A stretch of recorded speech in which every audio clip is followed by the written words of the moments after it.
മാംസാഹാരം കഴിക്കുന്നതിനെ അനുകൂലിച്ചുകൊണ്ട് പലപ്പോഴും ഒരു വാദം ഉയരാറുണ്ട്, അല്ലേ? വലിയ മീൻ എപ്പോഴും ചെറിയ മീനിനെ തിന്നുന്നുണ്ടല്ലോ എന്നും.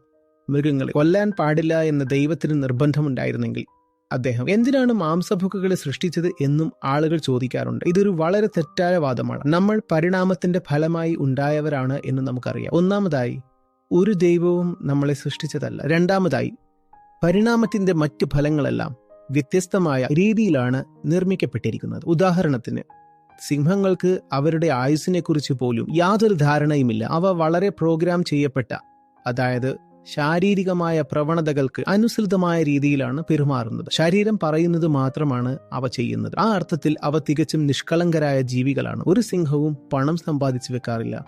ഒരു സിംഹവും സിംഹാസനം മോഹിക്കാറില്ല. നിരന്തരമായ അസ്വസ്ഥത എന്ന പ്രത്യേകതയുള്ള ഒരേയൊരു ജീവി മനുഷ്യൻ മാത്രമാണ്. നമ്മൾ അസ്വസ്ഥരായാണ് ജനിക്കുന്നത്. നമുക്ക് അറിയണം. നമ്മൾ അറിവ് ശേഖരിക്കുന്നു. നമ്മൾ ചോദ്യങ്ങൾ ചോദിക്കുന്നു. നമ്മൾ ജിജ്ഞാസയുള്ളവരാണ്. നമ്മുടെ ഉള്ളിലെ അപൂർണതയോ അസംതൃപ്തിയോ നമുക്കിഷ്ടമല്ല. അതുകൊണ്ട് അഹിംസ എന്നത് നമുക്ക് മാത്രം ബാധകമായ ഒന്നാണ്.